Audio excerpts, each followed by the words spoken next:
Thank you, Matt, for that very generous introduction. Thank you all for coming out. It's such a privilege for me to be here, even though I guess I just missed the cherry blossoms. I was very disappointed in that. But I'm really glad to have the chance to talk to you. As Matt mentioned, I got my start here way back in, I think, 2001. I left in 2003. And the training and the mentorship that I received here profoundly shaped my intellectual and professional trajectory. So I'm really grateful for that. Although while I was here, I was not doing a lot of historical work. That's kind of a weird thing that happened along the way, but that's the kind of work I ended up doing when I went to the University of Illinois. And this book that I'll be discussing today, I can hand this around for perusal, is predominantly a historical study, but it's meant to be a history of the present. It's meant to make sense of what's happening right now, hopefully a usable history, and yet I could not have anticipated how timely this book, or rather how timely the net neutrality debate would be for this book. You'll probably notice a number of parallels in my historical narrative today about what's happening now and what was happening in the 1940s, but I really should thank the FCC for being so thoughtful in timing their net neutrality decision with the release of my book. It's been very convenient. So this is the book I will be discussing, and it began, this question started taking shape while I was still here at the University of Washington. It began with this very big general inquiry into how did the United States inherit a particular kind of media system, a system that in many sectors is dominated by a handful of corporations, a system that is only lightly regulated in terms of public interest protections, and a system that's predominantly commercial with fairly weak public alternatives. And I wanted to get at the historical and ideological roots of this American exceptionalism. So this book retraces ideas and discourses to earlier policy debates and decisions when a number of public interest groups, media industries, and government were grappling over these normative questions about what the role of media should be in a democratic society. And historicizing this "how did we get here" question denaturalizes current media policies. It shows that the status quo is the result of particular conflict where certain interests and logics and value systems prevailed over others. And once we see that this current system was contingent, that it was not foreordained, but rather there were other options, other roads not taken, we can begin to imagine that a very different kind of system was and still is possible today. So as I explored this question, as I dug deeper into the archives, it seemed that part of the answer to this American exceptionalism traces back to a cluster of policy battles in the 1940s. And to make sense of this, there's this nifty concept, some of you have probably heard of this idea of a critical juncture. It's something that McChesney has popularized. Paul Starr calls them constitutive moments. Really, they're just metaphors for pivotal decisions when often during periods of social, technological, and political turmoil, when radical ideas and activist interventions rise to the fore. Now, I'm arguing that one of these moments happened in the 1940s, and this might seem a little bit counterintuitive. There's often, historians are often drawn to the political hotspots of the 1930s and the 1960s. The 40s and 50s are kind of treated like flyover country. People assume not as much was happening at that time, aside from little events like World War II. But generally, it's assumed that in the United States, it was a time of stasis. And yet, I would argue that, especially for media institutions, this was a time of tremendous change. You had the newspaper industry was experiencing a structural crisis with some parallels to the ones that we're facing today. You had technological change with the rise of FM radio. Television was right around the corner. And there was a lot of political turbulence at this time. Even though the more radical edge of the New Deal project was in retreat, social movements were ascendant. It's almost like activists hadn't received the memo that the window of reform had closed, and you actually saw a spike in various kinds of activism, especially associated with the civil rights movement and the labor movement. The 40s also witnessed a surge in media criticism. And a lot of the criticism back then is very familiar to us today. There were concerns about excessive commercialism and advertising, misrepresentations of marginalized people and ideas, lack of minority-owned media, media concentration, a loss of local programming, a purge of liberal commentators. This was a problem that especially took off in the mid to late 40s. Anyone left of center was being removed from the air. And there was also concern about just overall poor quality. Even though soap operas were very popular at this time, there were a lot of people who thought we should be able to hear other voices, other narratives on the air.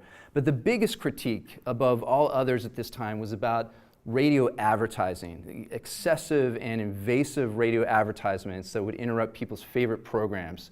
The public had terms of derision for these. They called them plug uglies, singing jingles. There were national campaigns to drive plug uglies from the air. There was a group in New York City called the Plug Shrinkers Club. Fortune magazine referred to this outpouring of criticism as the revolt against radio. And there was a general sense that over-commercialization was destroying the potential promise that this still new medium held for American society. Many of the utopian things that you hear today about the internet, how it's going to revolutionize the ways that we govern ourselves, how we talk about important issues. The same things were being said about radio in the 1930s and 40s, but by the mid-40s there was a kind of reckoning that radio was not living up to its democratic promise, and largely because commercial interests had captured this new medium. I think capturing this sentiment best was a scathing letter sent from Lee DeForest to the National Association of Broadcasters. Lee DeForest was considered the father of radio. He had invented this thing called the Audion tube. And he sent this letter. It was republished all over the place, New York Times, Time Magazine. He wrote, "What have you gentlemen done with my child? He was conceived as a potent instrumentality for culture, fine music, the uplifting of America's mass intelligence. You've debased the child to collect money from all and sundry. You've made him a laughingstock of intelligence. Soap opera without end or sense floods each household daily. The curse of the commercials has grown consistently more cursed year by year." So again, I think it really strikes some of the themes, some of the concerns that were resonating among the public at this time, that commercial interests had taken over this potentially democratic medium. And beyond intellectuals and activist groups, the voices that stand out the most in the materials that I looked at were just letters from average listeners, often sent to the FCC. I spent weeks in the National Archives where there were folders with hundreds, thousands of these letters of complaint. And I don't think that they represented the majority of listeners at this time. I tried very hard to find data on this, and I wasn't able to find really reliable quantitative evidence. But I certainly was able to get a sense that there was significant dissent. And it's made even more significant as taking into consideration that this was presumably radio's golden age. This is when radio programming was supposedly very popular and embraced by society writ large. And yet I found all these constituents who were not at all happy with their daily radio fare. So I'll just mention a few examples of this. One woman announced that she was starting a letter writing campaign for the aged, the sick in homes and hospitals, the housewives who do not like these banal programs. She asked the FCC to please keep up the fight. If it means government control, better that than advertiser control. Another powerful letter came from an African-American World War II veteran who, upon his return from war, was appalled by the racist radio that he would hear, like popular shows like Amos and Andy. And if you'll indulge me for a moment, historians like to show off their primary sources. I'll only do it once or twice, but I know you probably can't read this very clearly, so I'm just going to read a snippet from this, a very powerful letter. He wrote to the FCC that, quote, "After defeating the devils of fascism, discrimination, hate, prejudice, and Jim Crow, we've come home to find that these same enemies are very much alive here on the radio. This is not the democratic way of life for which so many of our fallen comrades paid so dearly with their lives. This is the Hitler pattern. This is American fascism." So very powerful letter. I clearly have chosen some of the more dramatic examples to share with you, but I think they are representative of many of the letters that were being written in to the FCC at this time. Now, listeners were not just passive. They weren't just throwing things at their radio sets. Many of them were also engaging in various types of media activism. At this time, you saw petitions, letter writing, call-in campaigns that were meant to pressure broadcasters and the FCC to privilege more local fare and to try to cut back on this excessive commercialism. A signature model of 1940s radio activism was called the Neighborhood or Community Listener Council. And this is essentially groups usually made up of parents, educators, minority groups who would do content analysis of their local programming, and then armed with this data, they would try to pressure the FCC into changing policies to, again, try to force broadcasters to be more socially responsible. Activist groups were also creating their own alternative media. This is one last example of my primary sources that I'll share with you. There was a proliferation of activist pamphlets with titles like Radio Handbook, Radio is Yours. There were some other examples. I'm sure many of you have heard of Pacifica Radio. This was a model that was started in the 1940s. It was based on nonprofit, non-commercial radio that was supported by local listeners. You also had a rise of African-American newspapers being created at this time. Labor unions were able to buy a few radio stations here and there. I'd say these pamphlets were probably the most predominant that I came across. And here's an example out of Radio is Yours, again using quantitative data towards making a radical statement here, showing that soap operas are predominant in daytime radio to the detriment of other kinds of programming like public affairs, children's programming. In this other booklet here, this Radio Handbook, it instructed labor groups on how to get on the air and produce their own radio shows. And it reminded activists that although broadcasters own radio stations' equipment, quote, the air over which the broadcasts are made does not belong to corporations. The air belongs to the people. And this phrase, this slogan, the air belongs to the people, was kind of a rallying cry for this emergent media reform movement in the 1940s. Because despite the various kinds of media activism that these groups were able to produce and engage with, many activist groups came to realize that regardless of what their main issue was, they still depended on a commercial media system that was often hostile toward their views. And they realized that to advance their politics, they would have to change the media system itself. And to do that, they would have to change media policies. So at this time, you see a media reform coalition rise up that was composed of civil rights groups, religious organizations, educators, labor unions, and other progressive activists. And their interests would converge around a number of policy interventions. And this activism happened to coincide with a very rare event. I don't think we've seen this since. There was a progressive bloc at the Federal Communications Commission. Back then, you had 7 commissioners as opposed to the 5 that you have today, and 4 of those 7 were reliable, progressive commissioners. And so you saw this very rare and fleeting window, this activism from above and from below that coincided to create an opportunity for reforms that were not just progressive, but fairly radical and unthinkable during less contentious times.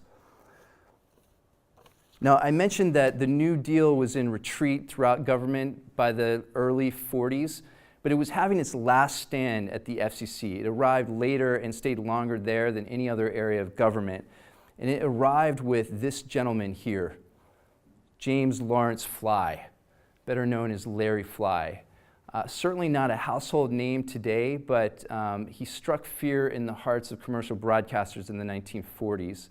It might be the cigarette holder. He looks a little bit like Hunter S. Thompson in this picture. He was definitely someone to be feared. He was this anti-monopolist crusader, had a reputation for being a tough liberal from Texas, which is probably a phrase that we don't hear that often anymore. But he had gained his regulatory chops throughout the 30s. He was the lead attorney for the TVA, Tennessee Valley Authority Project, which is one of the New Deal's signature programs. And he had this reputation for really disliking monopolies, and especially radio monopolies. And to give you a sense of how he really felt about commercial broadcasting, he once said that, and actually said this soon after arriving at the FCC, he said that commercial broadcasting is like a dead mackerel in the moonlight. It both shines and stinks. So this was reprinted in the New York Times, all over the place. It did not endear him to commercial broadcasters, as you might imagine. And so he started off with this very adversarial relationship, but he wasn't a lone ranger. Aside from these social movements that were bolstering his position, he also was joined by another liberal, actually a Southern liberal, Clifford Durr from Alabama. And he was also backed by someone who was kind of behind the scenes. Wasn't actually a commissioner, but he was the FCC's first chief economist. Has anyone heard of Dallas Smythe before? Yeah? Yeah, Smythe is kind of making a comeback these days. His theories of the audience commodity. But before he went on to my alma mater at the University of Illinois to found the first critical political economy curriculum, he was the chief economist, and he was doing a lot of this data analysis that gave the FCC these very aggressive studies. We'll be talking more about Smythe in a moment. But to give you a sense, here's a laundry list of the progressive reforms many of these took place at the FCC, although not all of them. You had the 1943 forced divestiture of NBC, which I'll talk about in a moment. The 1945 Supreme Court antitrust ruling against the Associated Press. The 1946 FCC Blue Book, I'll be discussing that in a moment. The 1947 Hutchins Commission report, which established journalistic ethics. And the 1949 Fairness Doctrine, which some of you have probably heard tell of. So I'm just going to mention a few of these. The 1943 forced divestiture is quite a dramatic intervention. This is where Larry Fly, soon after he got to the FCC, he took what was a languishing report on the state of American broadcasting, and he turned it into what later became known as the Monopoly Report. He turned into this investigative study into the lack of competition in radio markets across the country, and he used the findings from that report to pass new rules at the FCC that forced NBC to divest itself of one of its two main networks. This is actually how we got ABC. So this would be like Tom Wheeler at the FCC today forcing Verizon or Comcast to break itself into two.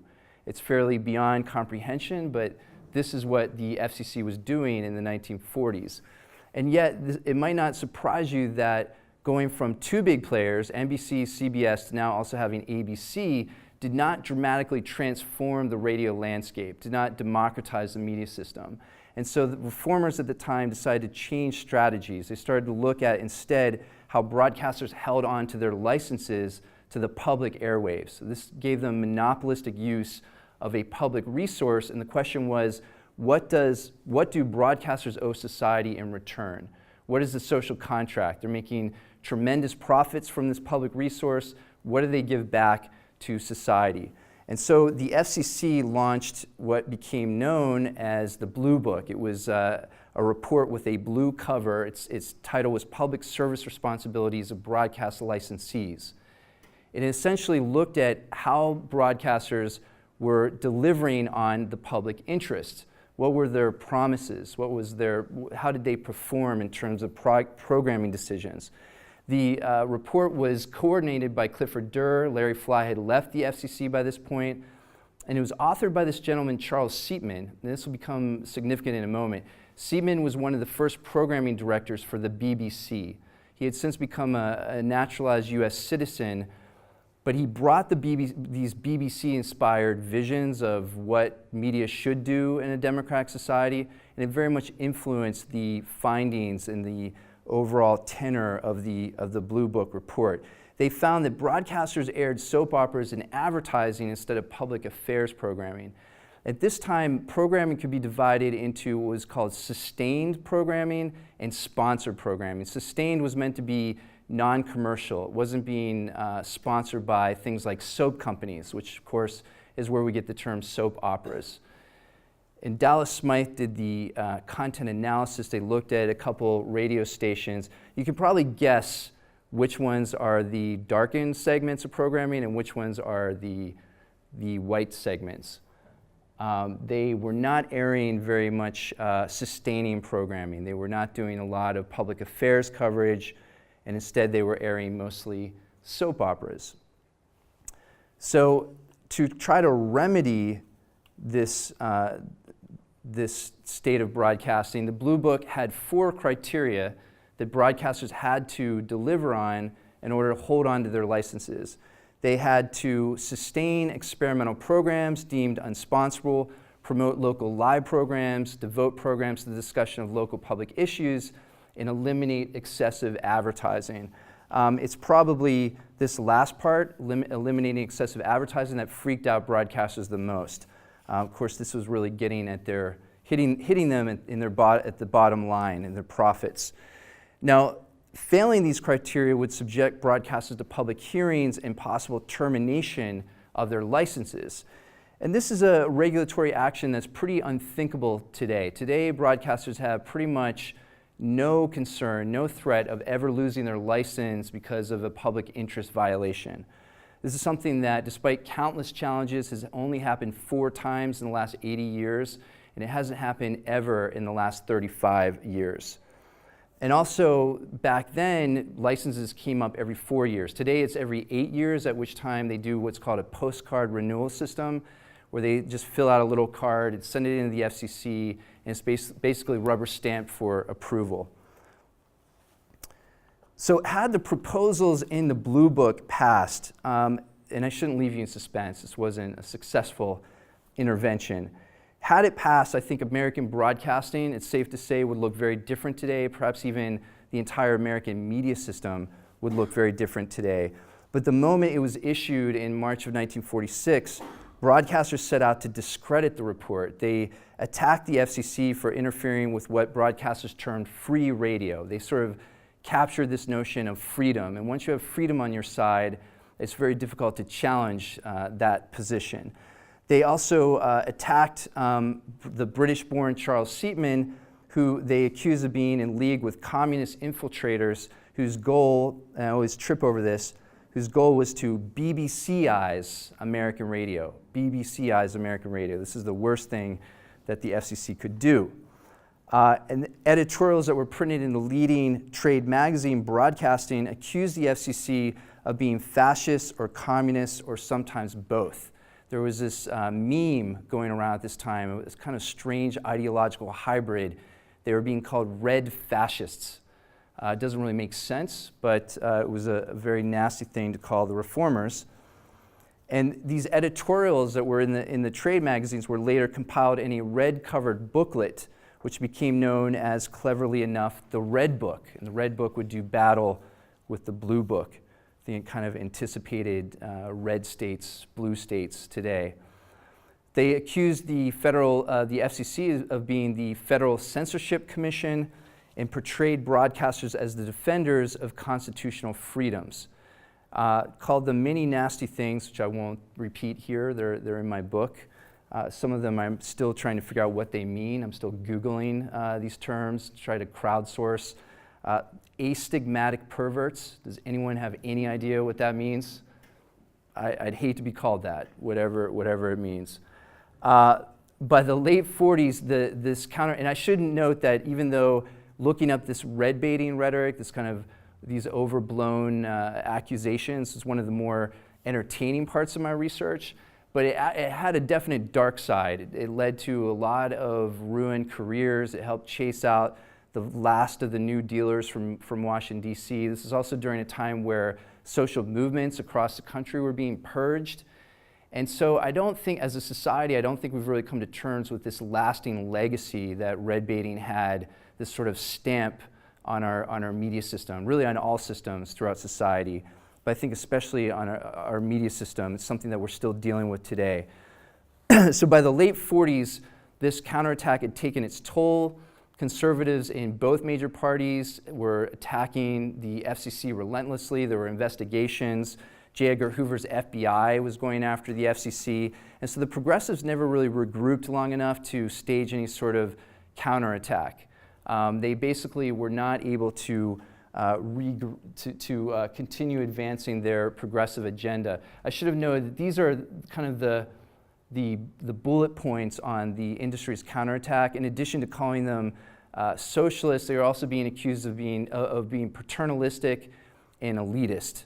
And I think there's something to be discussed. Maybe we'll get into that later in our discussion, but I think there is an interesting debate about whether this was elitist, whether it was paternalistic to try to come up with these sort of programming guidelines.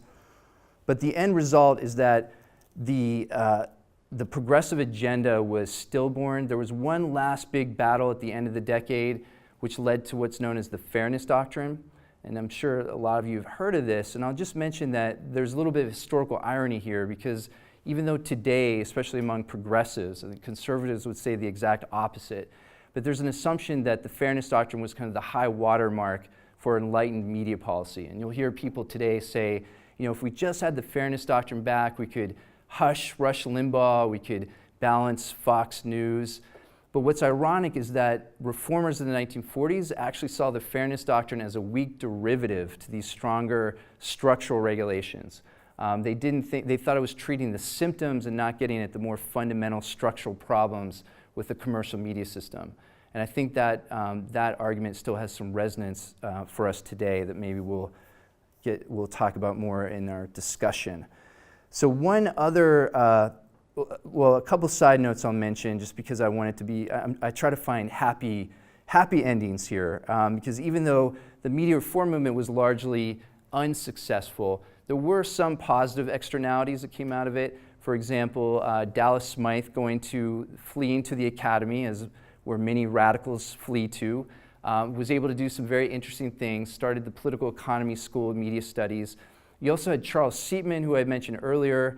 He went to NYU to start arguably the first PhD communications program in the country. And why this is significant is that distinction usually goes to Wilbur Schramm, who started, again, my alma mater at the University of Illinois in 1947. So Siepman beat Schramm by a year. There's probably 5 people in the world who care about this, but it's one of the interventions I'm trying to make with my research, prove the history books wrong on this point. And another thing that happened, even though, Clifford Durr was one of these casualties who wasn't able to get a job after he left Washington, D.C., but he and his wife, Virginia Durr, became very significant figures in the civil rights movement. They actually helped organize Rosa Parks' historic bus ride. They were there to bail her out of jail and also represent her in court. So that's another happy-ish ending to what otherwise is a fairly tragic period in the 1940s. One last case study I'll just touch on. Does anyone have any idea who these guys are? And they're mostly guys, except one person looks different from all the others. Is that the Hutchins gang? Yes, it is. Lance, well done. No one ever guesses this. And now we know what Lance reads about. This is the Hutchins Commission. And the one female, Ruth Inglis, actually wasn't allowed to be a full-fledged commissioner, even though she was one of the main authors of, they actually had 6 books. Most people only know of their one general report. They had 6 reports. Her papers are here at the University of Washington. So this is where I did a lot of my archival research. It was very convenient to have a major archive right here. I'll get into, we might talk about this more. I'll just briefly say that the Hutchins Commission was also driven by many of the same critiques that were driving the broadcast reform movement. There was concern about the media, the press in particular, and they were focusing mostly on print media, but they also were looking at the media institution writ large, so including all types of media. In fact, they had a book-length report on like film, broadcasting, international communications.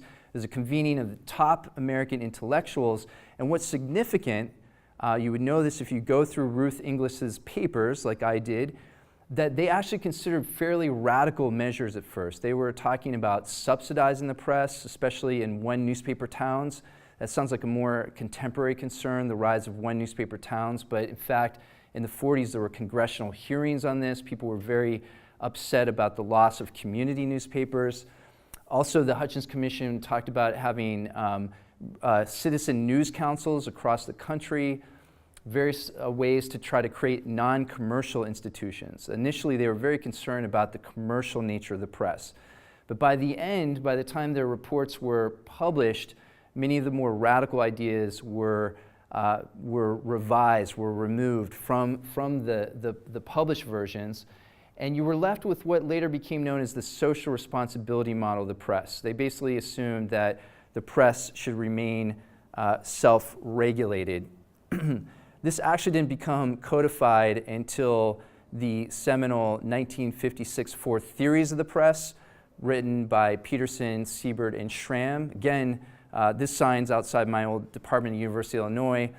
And they were very much inspired by the Hutchins Commission's report to come out with this idea that the press is moving from a libertarian model to a socially responsible model. And this is meant to define our modern day press system.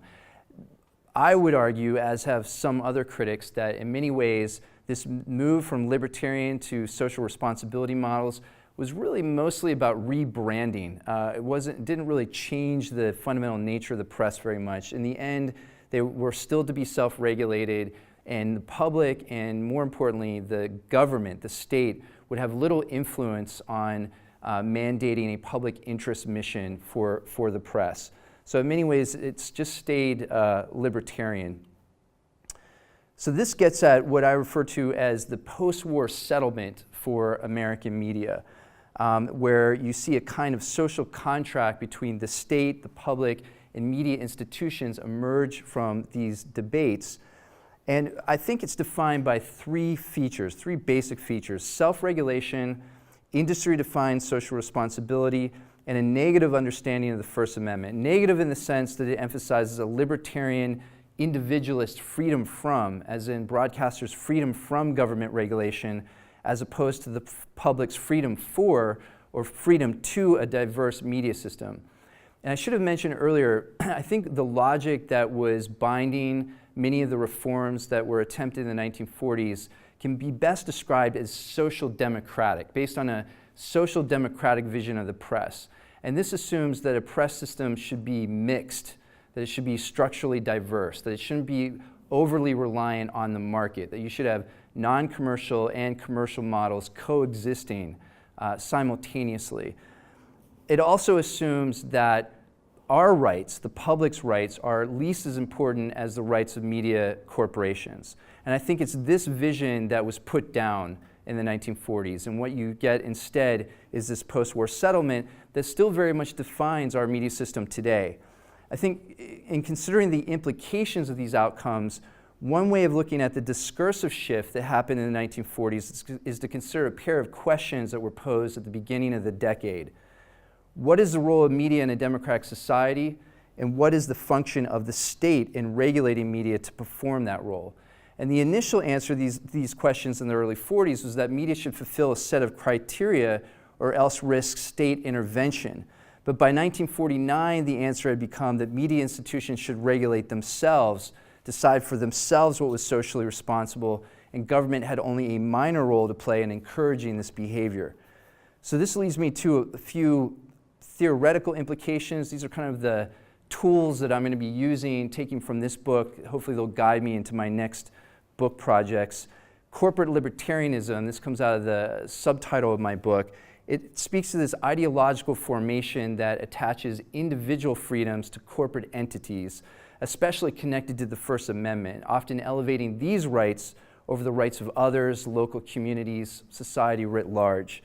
And this arrangement assumed that government had little legitimate role in intervening in media markets. I think today when we hear crazy things like corporations are people, we have Supreme Court decisions like Citizens United, I think this logic is even more pronounced today, more prevalent today.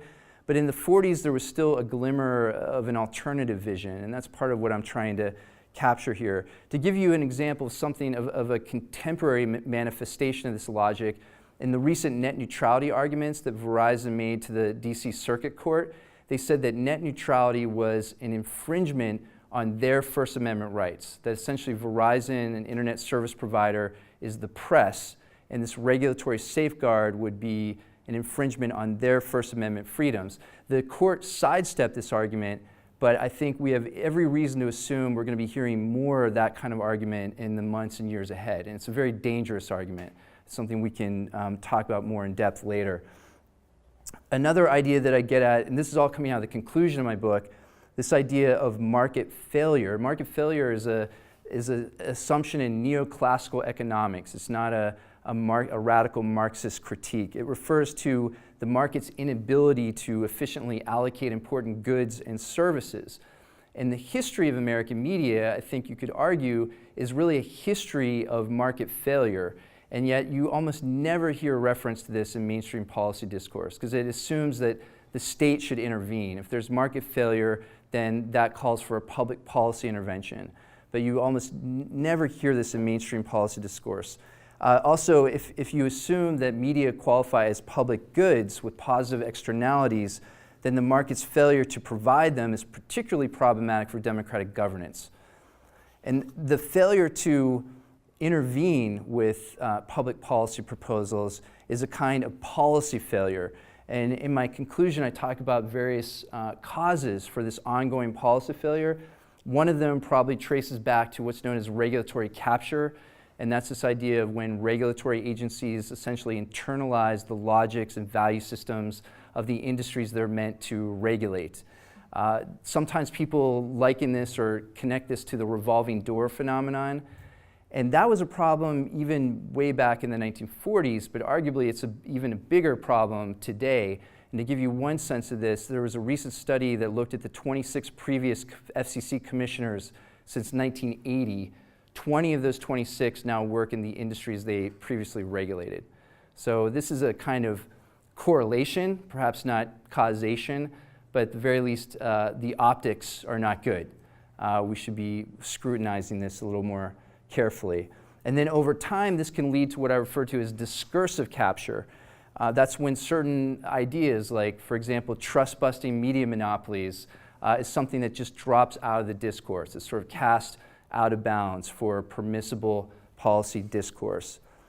So for my last slide here, and then I want to open things up for discussion, this is getting more into the why does this matter? What are the contemporary implications? And historians always have to be careful about this. It's very easy to draw up lazy parallels with things that have happened in the past. They often fall apart under scrutiny. But I think there are 4 general areas where it's safe to argue there's some very direct parallels and perhaps lessons that we can glean from the 1940s. The first one has to do with ongoing concerns about public interest obligations. This might seem a little quaint. How many people still listen to radio? A few people? Actually, most people. I'm usually surprised. It seems like most people still do, although I'm assuming a lot of people are only listening to it in their cars, perhaps. And perhaps a bias of my focus groups, but I think people are often just listening to NPR or perhaps Pacifica. But every once in a while, you're probably hearing a little bit of commercial broadcasting, and you might get a sense that there's not a lot of public interest obligations being practiced on the air. So I think this is still a legitimate concern today, and in fact, former FCC Commissioner Michael Copps tried to, I don't think he realized it, but he was channeling the spirit of the Blue Book when he tried to make the renewal period for broadcasters 4 years instead of the current 8 years. And he tried to make sure that they would adhere to certain public affairs obligations and various kinds of local culture and experimental programming. That, of course, did not go very far. It was in the press for about a day and then just completely vanished. There's also concerns today about media concentration. Again, public interest, media ownership, these sound like very quaint ideas in our digital age, but I think it's still a very relevant concern, especially if we consider that just a few years ago you had a very massive merger between Comcast and NBC, which saw the largest cable provider merge with one of the largest content providers to create this very large conglomerate. And now, of course, I'm sure some of you have heard of this, that Comcast is trying to merge with Time Warner, which would create a large monopoly in cable television and internet services. So this again raises all kinds of questions about the role of media's political power and economic power in a democratic society. I also think this history is important for conversations about the ongoing journalism crisis. this phrase, journalism crisis, we almost don't hear a lot about it anymore. But I think you could argue that legacies of these 1940s policy debates continue to straitjacket discussions around the future of journalism. If we are to assume that government has very little legitimacy in intervening in media markets, and if we see our news media as primarily a business commodity instead of a public service, then we'll have difficulty in addressing the journalism crisis with public policy, such as an expanded public media system or indirect or targeted subsidies for new journalistic models. And then finally, I'm particularly interested in how these policy debates about the new media of the 1940s parallel to our debates today about our new or newish media, the internet. I think that then as now you see similar power struggles over these core media infrastructures, trying to decide what those who own the media conduits should be allowed to do to the media content that flows through their channels. And of course here I'm referring to net neutrality. Does everyone know what net neutrality means? I kind of assume today that everyone does. Maybe we can thank John Oliver for raising awareness. But it's this idea that internet service providers should not be able to interfere with internet content, that internet content should be treated equally. And I think this is somewhat similar to some of the debates around what was happening with radio policy in the 1940s. Then as now, there's growing concern about over-commercialism, commercial capture of a new medium, about the power of media monopolies. And I also think then as now, you see the public engaging, in some ways even driving the debate, even around these wonky technical things like net neutrality. So on that positive note about public engagement, I think I'll end there. I'll open up for discussion. Thank you very much for listening.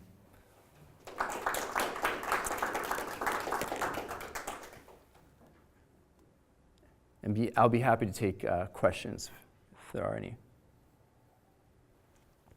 Richard. Okay, yeah, to the extent that you're focused on the 40s, we're talking mostly about the administration of Franklin Roosevelt. And I realize you're arguing that there's sort of a bottom-up movement, but there's also the top-down. We happen to have an administration in power for a long time. And for example, the two leading cases that you mentioned, well, you had in your list there early, AP versus U.S. Frontal challenge, sort of at the AP, not as much as most people think. And then NBC versus U.S., which laid the foundation for the divestiture of Blue Network, whatever. Two Supreme Court decisions, both brought by the administration. At least the media owners argue this is partly motivated by White House animus towards media owners. And I think there's at least some truth to that for the AP, because I don't know so much about the other. But I guess my basic question is, how much of that, what you're looking at really is sort of an artifact of the White House's ability, its staying power, first of all, to have the appointees of the FCC, the influence it had over antitrust policy, especially in the wake of the 1930s concerns, generally white-held concerns about corporate influence. How much is it sort of an artifact of that moment? It's really hard to imagine this again unless we have the same kind of political atmosphere. I mean, I guess it's much bigger than just what's going on in the media industry. It has a lot to do with the national politics, especially the White House. Yes. So is your question whether this was just idiosyncratic and sort of a perfect storm and we could never imagine something like this happening again? Yeah, I mean, partly having Franklin Roosevelt in office for almost 4 full terms, and also coming out of the Depression, which I think broadened the base of public support for some of his policies, where it'd be hard to imagine that same kind of public support in the 1950s. Yes, so I agree that it was, that the stars had sort of aligned and that it did help having someone like FDR in power, but also it wasn't, it can't be reduced to his influence. I think of it as sort of my smoking gun document that actually another historian found for me and gave it to me about the DOJ in 1938 when they were first talking about going after the press. And they were very much referring to how they felt that if they could publicize the power of these newspaper monopolies, that the public was basically already there. So I guess my point is that it was a dialectical. I don't think FDR could have done this without having these social movements driving a lot of these reforms. And yet there was also an accidental element here as well. So for example, the FCC activism Larry Fly was appointed in 1939 as sort of FDR's hatchet man, but he pretty much went rogue early on. FDR did not want, on the cover of my book, you have one of the iconic fireside chats, where he had clearly a very cozy relationship with the radio monopolies. He was more concerned, as you suggest, about the power of the press, because this liberal media meme was not in circulation in the 1940s. Everyone knew that the press was a Republican, anti-New Deal establishment. So he was more concerned about going after them and wanted to make sure that the newspapers weren't buying up the radio stations, as they were rapidly in the 40s. So the fact that Larry Fly was able to go after the radio monopolies to the extent that he did can't really be traced back to FDR's influence. So I agree completely that this couldn't have happened. You saw when Truman came in, especially with the loyalty program, that was pretty much the final nail in the coffin for a lot of this reform activism. But I also think there were forces from below that were as significant, and there was also this element of historical accident with personalities being at the right place at the right time. Lance?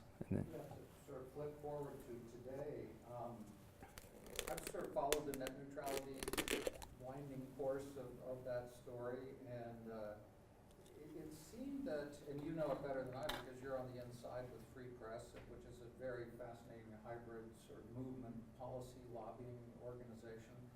And it seemed to me that Obama was sitting on the sidelines doing nothing about that, and the case was sort of lost regarding the internet as common carrier rather than service. And then suddenly Obama got in the game. How do you explain that, and how do you explain that clip? Yeah, that's an excellent question. Here's a really crude timeline of the net neutrality debate. You're absolutely right that Obama did not intervene. Obama had his own FDR moment, but only after the elections, after 4 million people had written into the FCC. And I think that Obama sure, he's concerned about his legacy and things like that, but I don't think he would have done that if there hadn't been that outpouring of public engagement of the nearly 4 million letters, 99% of which were pro-net neutrality that were sent into the FCC. And also this struggle goes back at least to 2002. So we often focus on the last 6 months because there was such a dramatic turnaround, but there's been this organizing for many years before that. So I think what you're suggesting is that this is very much a bottom up. Sometimes people will try to say it's also a clash of corporations, and I think there's some truth to that, especially in in 2010. Up until that point, there was very much, if Google hadn't been pro-net neutrality, we probably wouldn't have gotten as much coverage. But in this last iteration, this last round of this ongoing policy battle, it's very much being driven from below. So it's an interesting case study. We're going to be hearing a lot about this. I'm sure scholars are going to be focusing on this, trying to make sense of how it happened. Can it be replicated? Yes. So that's getting at my reading of the net neutrality thing. So maybe one story is that yes, there's this popular support maybe in the 40s, but there's also essentially the government or the White House or a set of basically a government that is sympathetic and that can use this public support to help drive forward that agenda and to create some sort of pressure against the other side that wants to make a lot of these same similar arguments. The reading that I'd seen this clash of corporations argument in net neutrality, because the reality is that a huge amount of although there has been a lot of popular activism, it's been largely coordinated by organizations who either directly by corporations like Google, or basically the content providers, basically the people who are using the network, or nonprofits or activist organizations which are funded either directly or indirectly by these large companies or by people that are in this space as well, right? And there has been, and there was for a long period of time, a huge amount of action in that space as well. So is that could we have had a net neutrality story without these without Google and company pushing this, or I mean, it sounds like you Yeah. want to argue that it is this sort of bottom-up story. Yeah, but it's also not that simple. And I, as much as we want, or many of us would want to have this romantic narrative of the people rising up, it was a very messy process. And I think at various points, I think Google intervening early on definitely probably gave net neutrality some life support, where it was sort of fading from public consciousness. But I do think, and here I have some of the contributing factors. I mean, the John Oliver bump did help, although I think the movement was already there. You already had over 1 million people who had written in by that point when John Oliver had his show. So I think these were all contributing factors, but I do think what it shows is that even technical wonky things like net neutrality, when people understand what's at stake, when it's been explained, and here the role of the media I think is very important too, because net neutrality became kind of a sexy policy story, oddly enough. So once it got coverage and once people understood what was at stake, that their daily internet use could be jeopardized by this, they did engage. And no matter how we cut it, 4 million people writing in the FCC, that's a pretty big deal. So yeah, I guess if I had to weigh all the contributing factors, I would definitely say the public engagement part is the most significant. But whether that could have worked alone, I'm not sure. And I think also what you already got at earlier, saying that at various points they were exploiting. I mean, at certain times the grassroots groups were exploiting elites. At other times, elites were exploiting the grassroots groups. So very messy process. The other sort of way in which this is sort of complicated is some of the deals, like to the extent that these things are being negotiated, Yeah. they're not being negotiated between the 4 million people who are writing the letters. They're Yeah. being negotiated between Google. Yeah. And so there is, the deal that Google makes with Verizon. Back in 2010. Right, to basically say, oh, by the way, net neutrality, we Yeah. also are going to agree that doesn't apply to mobile networks, Yeah. right? Forget it for these things. Yeah. It doesn't, right? Yeah. And to the extent that that's now a majority of traffic Yeah. to most websites, Yeah. they were willing to make that deal, and all of the people writing letters had Yeah. were never part of that Yeah. conversation. Yeah, but you're right. But that was back in 2010. Google sat on the sidelines for this last round, and also Google itself is becoming an internet service provider with Google Fiber. So it has self-motivating self-interest here, where it's not rational for it to be very aggressively pro-net neutrality. But yet, still, I think those that the public interest groups were able to leverage, and that's another thing too, like the clash of the corporate titans back in 2010, public interest groups were able, if you didn't have groups like Free Press there already, ready to exploit these openings, these tensions between the clashing corporate titans, I don't think we would have seen such success as we have. So yeah, it's a very, very interesting case study. I'm curious to know. It'd be great to see if we could bottle this up, and use it again. What's the secret sauce here? If we could replicate it, but it might be just too many moving pieces. I'm not sure. Are you suggesting it's been resolved? No, not at all. In fact, It sounds like we should celebrate, but I was just thinking this is a nice positive turn, but it's not over. yeah, no, very good point. And I wrote an op-ed just days after the FCC decision on February 26th. That we cannot declare victory. It's being challenged in the courts. Congress will challenge it, but probably the biggest threat is a potential future FCC, Republican appointed, or even perhaps a Democratic appointed FCC chair who could easily reclassify or hollow out net neutrality.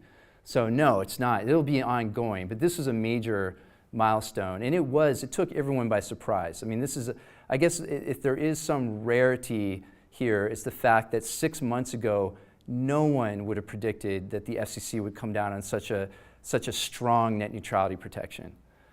So that's something that we need to puzzle over and figure out how that happened. Yes. Kind of out of curiosity, what kinds of people were appointed to the FCC during this era, your era? Were they all industry people? Were they people that FDR?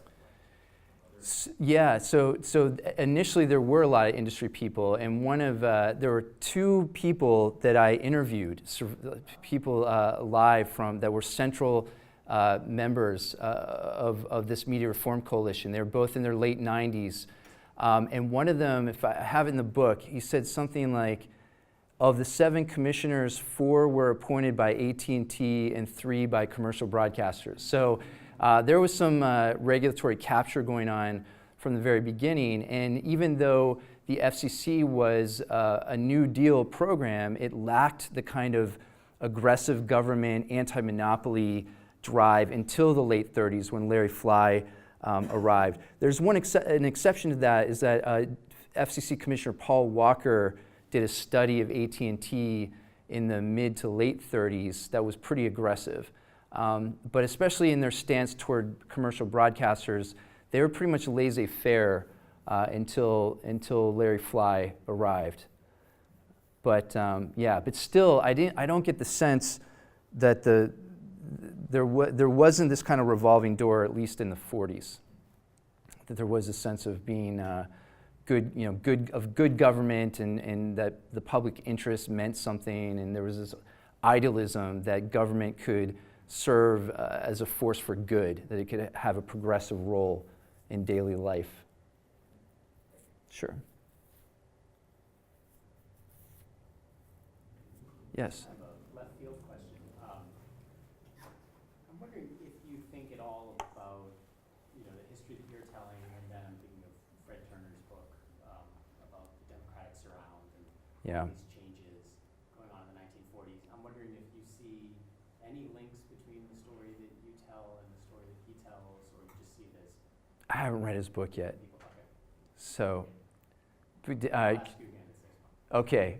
I mean, can you give me the Cliff Note version? Is there a... Yes, it's kind of the prequel to his first book about, the transformation of internet computing in the 1960s to his public understanding of the 1990s as a device for freedom. And so he wants to understand how in the what was going on in the 1940s and 50s. And so he looks at intellectuals who were brought in during World War II to try and be part of the propaganda effort, and they were genuinely on the U.S. government side to be part of the propaganda effort, but they were also concerned about the implications of propaganda itself, and so they started to explore these new sort of ways of thinking about media that were beyond the broadcast model. He argues that this is actually partially the intellectual origins of multimedia environments. Yeah. So they sort of partnered up with German artists and architects to try and envision museum spaces and stuff. So you have like this kind of like interesting mix of from the top and from the bottom, re-envisioning, how media gets used. But anyhow. Yeah, well, that's very interesting. Yeah, one connection that it sounds like Fred makes, this idea about, actually there was a term for this, the nervous liberals. Brett Gary has a book of that title. And these were liberals who were sort of conscripted into the war effort to try to use media as a propaganda for good, but quickly saw the problems here and saw how just the use of propaganda had all these dangerous implications. And I think that was very prevalent in the debates that I looked at. You also saw an awakening, even though it was coming out of World War II, there was all this concern about state ownership of media, that especially like fascist use of media, that we should be concerned about state tyranny. But there was also, in the Hutchins Commission, they kept saying we also have to be worried about private power over media. And so there was this awareness that corporations, that these monopolies were something that we should be concerned about as well. So there were these interesting tensions, and the nervous liberals were being pulled in different directions.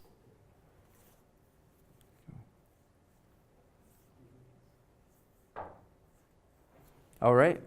Kirsten? Yeah, okay. I'm curious how, I see at the back of your book here, you've got a really nice endorsement letter from Michael Copps. And I'm sure that there are other people in the FCC who have been following your work, either through op-eds or through your. I'm just curious what kinds of responses, comments you've gotten from people inside the FCC about this work. So it's funny, I sent a book to the FCC soon after it was published, and it was returned to me because Was the unknown? because it was like the letter that I'd sent with the book, and someone had written the price of the book, and I think that it's seen as a gift, that I was giving them a gift, so they had to reject it. So I wasn't able to make sure they had it, but I just coincidentally, I was on a panel with Mignon Clyburn, one of the Democratic-appointed FCC commissioners, early last week, and I gave her a book. So hopefully, maybe she'll look through it. But many of the former FCC commissioners seemed to like the book, including Michael Copps, and even Newt Minow wrote a really nice letter. He's the one who famously said that television is a vast wasteland back in the early 60s, and he's still going strong, and he seems to like my book. So with former progressive FCC commissioners, they love the book, it seems like, but I don't know about current commissioners whether it's having any effect. Can only hope. So, thank you. I really enjoyed it. Thanks.